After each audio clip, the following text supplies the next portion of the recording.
Hello, everyone. Just thought I would kind of pop in and maybe do something different for this evening. I usually do narrations of my own stories. You're not looking at my face when I do those, but it's been a minute and I'm kind of drained mentally and emotionally. This week has been pretty rough. So I have decided that I would kind of just do a little mini update and do a reading of one of my favorite stories by Ray Bradbury. In update land, I do have in the next few months an audiobook coming out of Helltown Experiments. It's the first 6 parts that Dr. Creepin read on his YouTube channel probably about 2 years ago. And the book actually expands on all of that and is told from 3 different perspectives.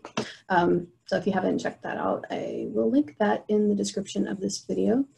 What have I been doing? Working a lot, trying to keep up with everything. My job is related to the pandemic, so it's busy all the time and long hours, stressful. What I do is closely related to social work, so it's pretty busy right now. Been relaxing a lot at night. I have found I have a couple of favorite YouTubers that I listen to. Paranormal Mysteries is an amazing channel to check out if you haven't checked that out before.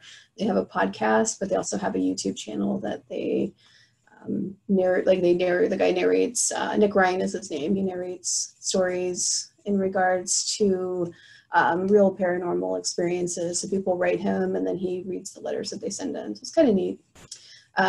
Supernatural's channel is great. He does a lot of Dogman and Bigfoot recants from people. The videos are kind of short and I like to listen to them at night. I don't like to listen to super long videos because I won't remember any of it. I will fall asleep and that's the end of it. I won't remember what I watched or what I listened to. So it's perfect for those of you that want to just listen to something, relax, and then go to sleep. So I am going to read for you the story that I have this giant book, this Ray Bradbury book. Oh, I have a Dick's advertisement in here. I have no idea why it's in there. But one of my favorite stories is called That Woman on the Lawn by Ray Bradbury. So I thought I would read this story to you all on this wonderful Thursday evening. So I'm going to try to do that for you. Have a sip of my wine. It's very important that you drink wine before you read to strangers on the internet, in case you didn't know that. So here goes. That Woman on the Lawn by Ray Bradbury. Very late at night, he heard the weeping on the lawn in front of his house. It was the sound of a woman crying. By its sound, he knew it was not a girl or a mature woman, but the crying of someone 18 or 19 years old. It went on, then faded and stopped, and again started up, now moving this way or that, on the late summer wind. He lay in the bed listening to it until it made his eyes fill with tears. Turned over, shut his eyes, then tears fall, but could not stop the sound. Why should a young woman be weeping long after midnight out there? He sat up and the weeping stopped. At the window, he looked down. The lawn was empty but covered in dew. There was a trail of footsteps across the lawn to the middle where someone had stood turning, and another trail going off toward the garden around the house. The moon stood full in the sky and filled the lawn with its light, but there was no more sadness, and only the footprints there. He stepped back from the window, suddenly chilled, and went down to the heat and drank a cup of chocolate.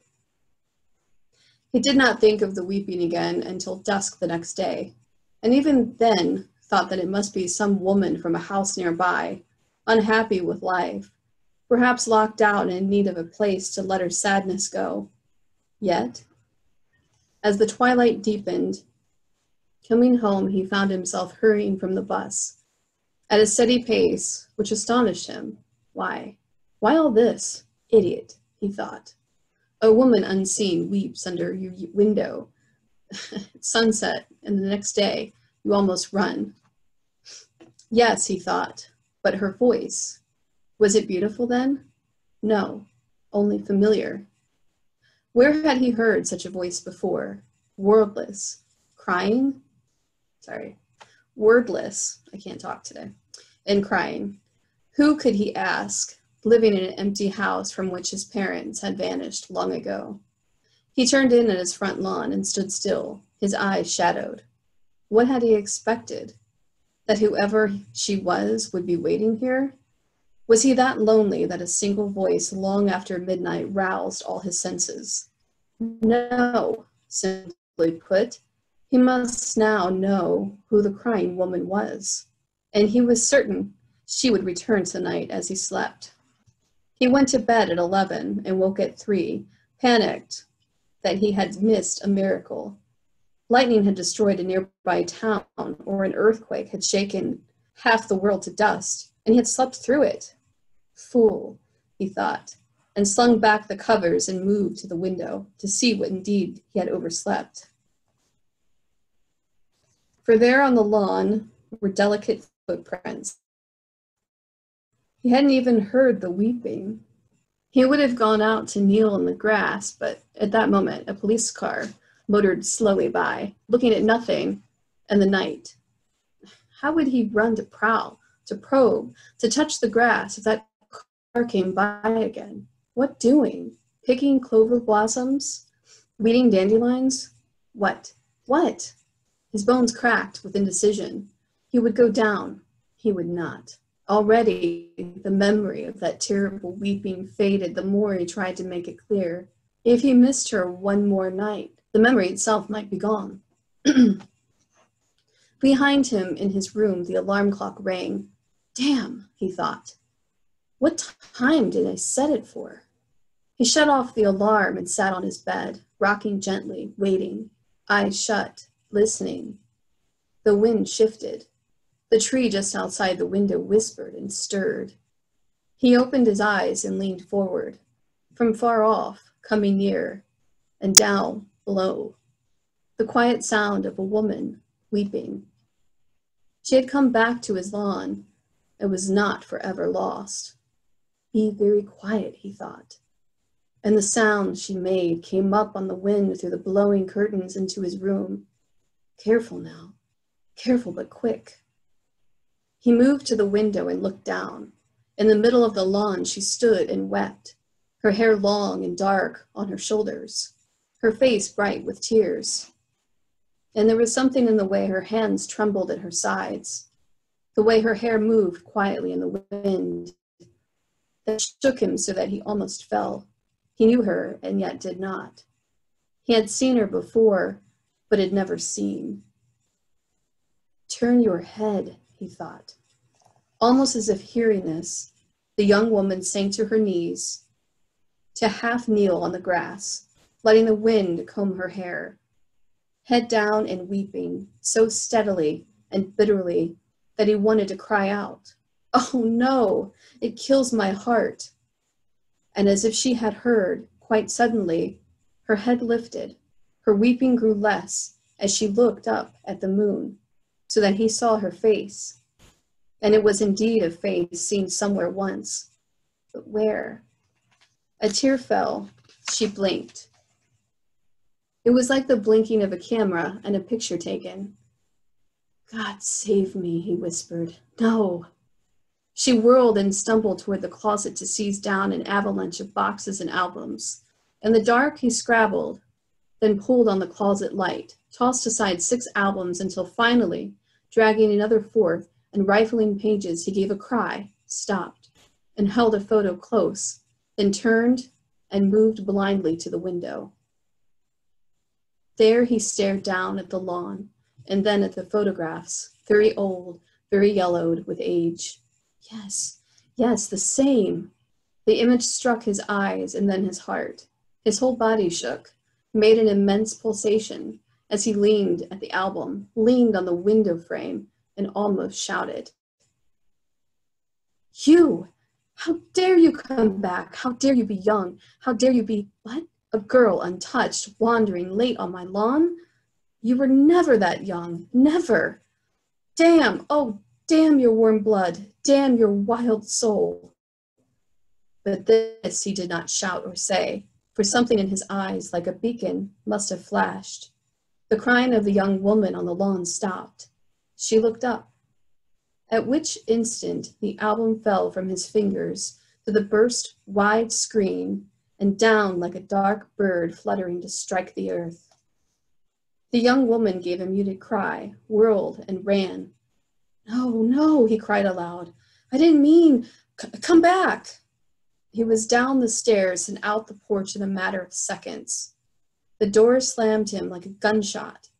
The explosion nailed him to the rail, half down to the lawn, where there was nothing to be seen but footprints. Either way, up the street lay empty sidewalks and shadows under trees. A radio played off at an upstairs window in a house behind trees. A car passed, murmuring, at a far intersection. Wait, he whispered. Come back. I shouldn't have said. He stopped. He had said nothing, but only thought it. But his outrage, his jealousy, she had felt that. She had somehow heard, and now she'll never come back, he thought. Oh, God. He sat at the porch steps for a while, quietly biting his knuckle. At 3 a.m. in bed, he thought he heard a sigh and saw footsteps in the grass, and waited. The photo album lay closed on the floor. Even though it lay shut, he could see and know her face, and it was utterly impossible. It was utterly insane. His last thought before sleep was, ghost. The strangest ghost that ever walked. The ghost of someone dead. The ghost of someone who died very old, but somehow come back, not as her old self, but a ghost that was somehow young. Weren't ghosts always, when they returned, the same age as when they died? No, not this one anyway. Why? He whispered, and dream took over the whisper.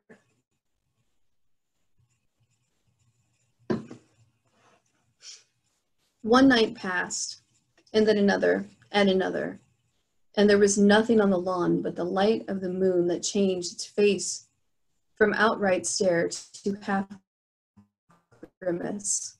He waited. The first night, a more than ordinarily casual cat crossed the yard at 2 a.m. The second night, a dog trotted by, wearing his tongue half out of his mouth like a loosely tied red cavette, smiling at trees. The third night, a spider spent from 12:25 until 4 a.m., building a clock face on the air between lawn and trees, which a bird spoke in passing at dawn. He slept most of Sunday and awoke with a fever that was not an illness at dusk. Late in the twilight of the 5th day, the color of the sky somehow promised her return, as did the way the wind leaned against the trees and the look of the moon when it was finally rose to set the scene.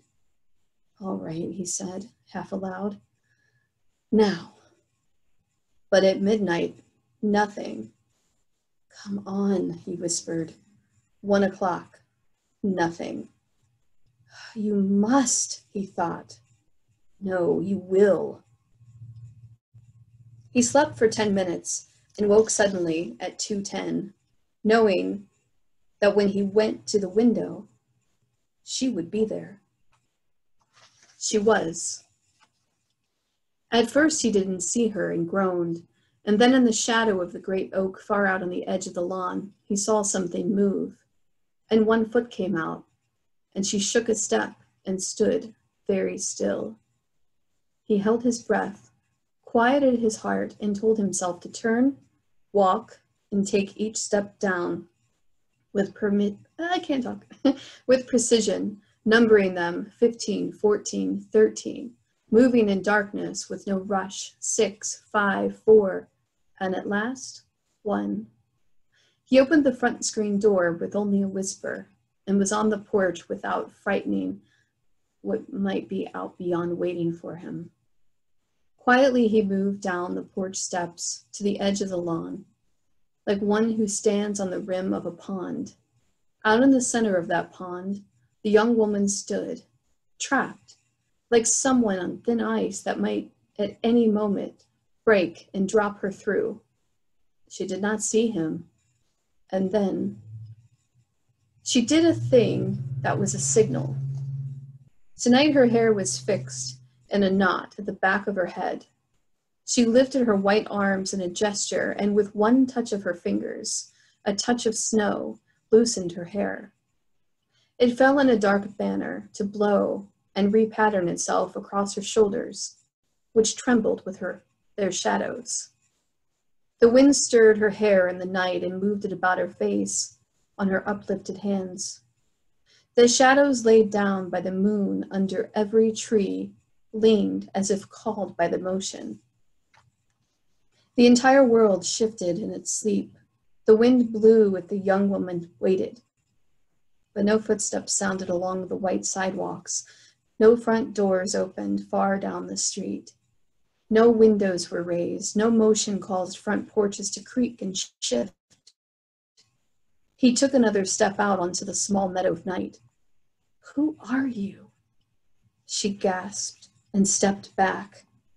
No, he said softly. "It's all right." Another trembling had taken over her body.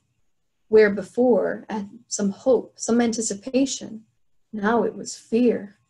One hand stopped her hair from blowing. The other half shielded her face. "I'll stand right here," he said. "Believe me." She waited a long while, staring at him until her shoulders relaxed and the lines around her mouth vanished. Her whole body sensed the truth of his words. "I don't understand," she said. "I don't either." "What are you doing here?" "I don't know." "What am I doing here?" "You came to meet someone," he said. "Did I?" The town clock struck 3 in the morning far away. She listened to it, her face shadowed by the sound. But it's so late. People don't walk around late on front lawns. "They do if they must," he said. "But why?" "Maybe we can find out if we talk." "About what?" "What?" "About why you're here. If we talk long enough, we may know. I know why I'm here, of course. I heard you crying." "Oh, I'm so ashamed." "Don't be." "Why are people ashamed of tears?" "I cry often, then I start laughing, but the crying must come first." "Go ahead." "What a strange man you are." Her hand fell away from her hair. Her other hand moved away so her face was illuminated by a small and growing curiosity. "I thought I was the only one who knew about crying," she said. "Oh, everyone thinks that. It's one of those little secrets we keep from each other. Show me a serious man and I'll show you a man who has never wept. Show me a madman and I'll show you a man who dried his tears long time ago. Go ahead." "I think I'm done," she said. "Any time. Start over." She burst out a tiny laugh. "Oh, you are strange. Who are you?" "We'll come to that." She peered across the lawn at his hands, his face, his mouth, and then at his eyes. "Oh, I know you. But from where?" "That would spoil it. You wouldn't believe me anyway." "I would." Now it was his turn to laugh quietly. "You're very young." "No, 19. Ancient. Girls. By the time they go from 12 to 19, they're fully years. Yes, I don't know, but it must be so. Now, please, why are you out here in the middle of the night? She shut her eyes to think on it. I'm waiting. Yes, and I'm sad. It's the waiting that makes you sad, yes? I think, no, yes, no. And you don't quite know what you're waiting for? Ugh, I wish it could be true. All of me's waiting. I don't know. All of me. I don't understand. Oh, I'm impossible. No, you're everyone that ever grew up too fast and wanted too much. I think girls, women like you have slipped out at night since time began. If it wasn't here in Greentown, it was in Cairo or Alexandria or Rome or Paris and somewhere. Anywhere there was a private place and late hours someone had called their name. I was called. Yes, that's it. Someone did call my name. It's true. How did you know? Was it you? No. But someone we both know, or that is. Why in that house behind you? She said. That's my house. I was born in it. Well, so was I. You? How can that be? Are you sure? Yes. Anyway, you heard someone calling? You had to come out. I did, many nights now. But always, no one's here. They must be there, or why would I hear them? One day there will be someone to fit the voice. Oh, don't joke with me. I'm not, believe there will be. That's what all those other women heard in other years and places, middle of summer, dead of winter. Go out and risk cold, stand warm in snowbanks and listen and look for strange footprints in the midnight snow, and only an old dog trotting by, all smiles. Damn. Oh yes, damn. And her smile showed for a moment, even as the moon came out in the clouds and went away. Isn't it silly? No, men do the same. They take long walks when they're 16, 17. They don't stand on lawns waiting, no, but God, how do they walk? Miles and miles from midnight until dawn, and come home exhausted and explode and die in bed. What a shame that those who stand and wait and those who walk all night can't meet? Yes, don't you think it's a shame? They do, finally. Oh no, I shall never meet anyone. I'm old and ugly and terrible, and I don't know how many nights I've heard that voice making me come here, and there's nothing, and I just want to die. Oh, lovely young girl, he said gently. Don't die. The cavalry is on his way. There was such certainty in his voice that it made her glance up again, for she had been looking at her hands and her own soul in her hands. You know, don't you? She asked. Yes. You truly know. You tell me the truth? Swear to God. Swear by all that's living. Tell me more. There's little more to tell. Tell me. Everything will be all right with you. Some night soon or some day, someone will call and they'll really be there when you come to find. The game will be over. Hide and seek, you mean? It's gone on so long. It's almost over, Marie. You know my name? He stopped, confused. He had not meant to speak it. How did you know? Who are you? She demanded. When you get back to sleep tonight, you'll know. If we say too much, you'll disappear. Or I'll disappear. I'm not quite sure which of us is real or which is a ghost. Oh, not me. Oh, surely not me. I can feel myself. I'm here. Why, look.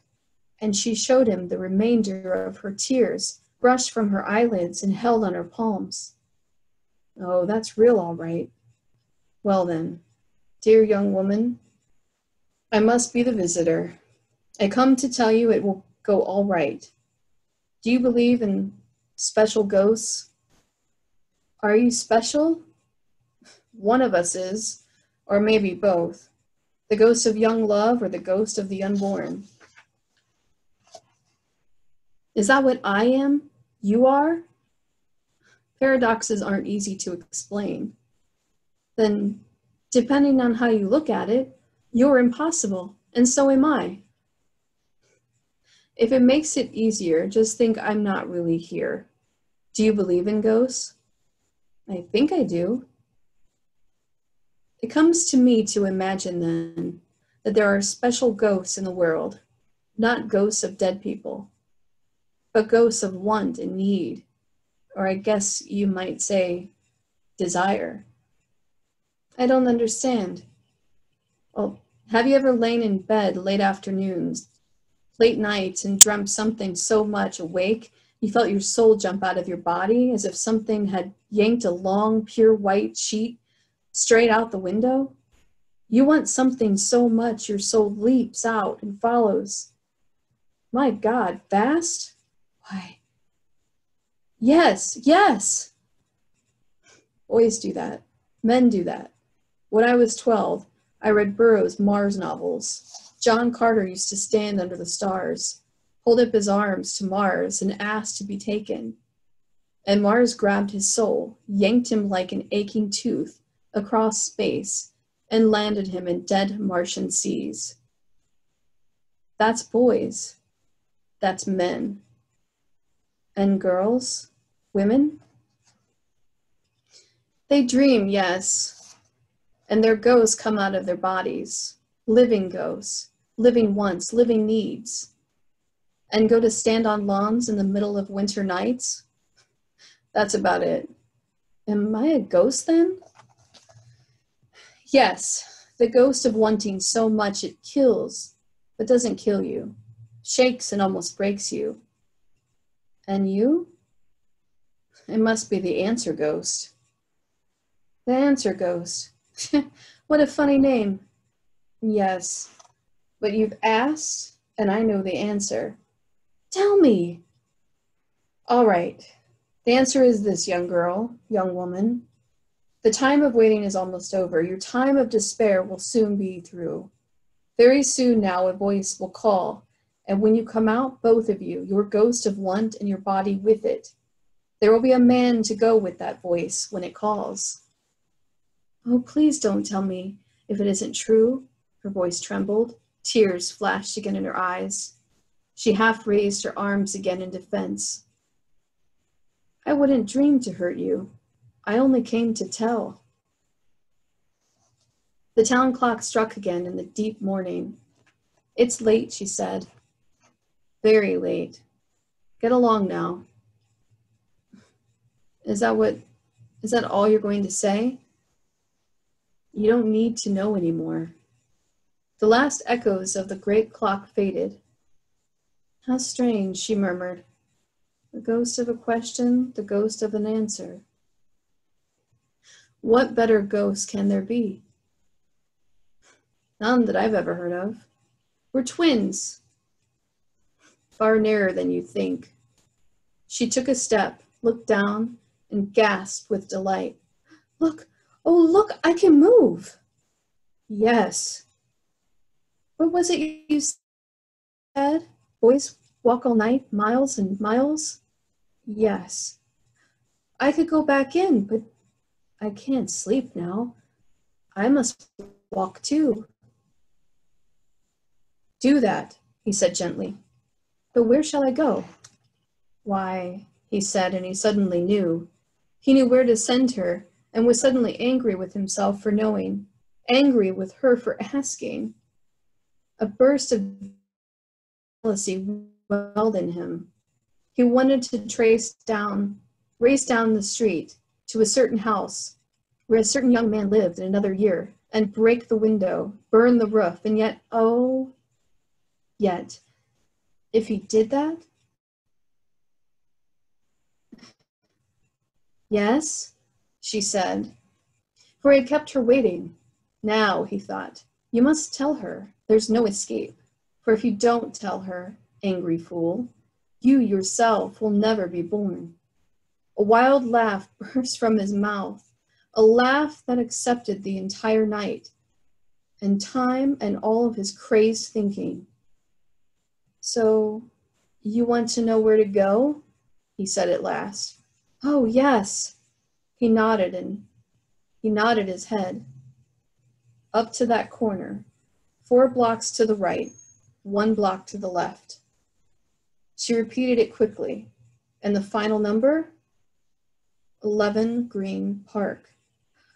Oh, thank you, thank you.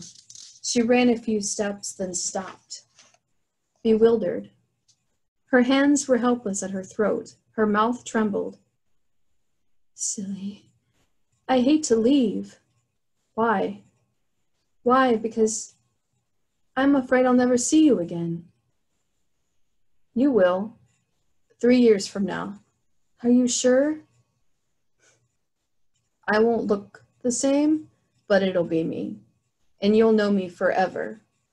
Oh, I'm so glad for that. Your face is familiar. I somehow know you well. She began to walk slowly, looking over him as he stood near the porch of that house. Thanks, she said. You've saved my life. And my own along with it.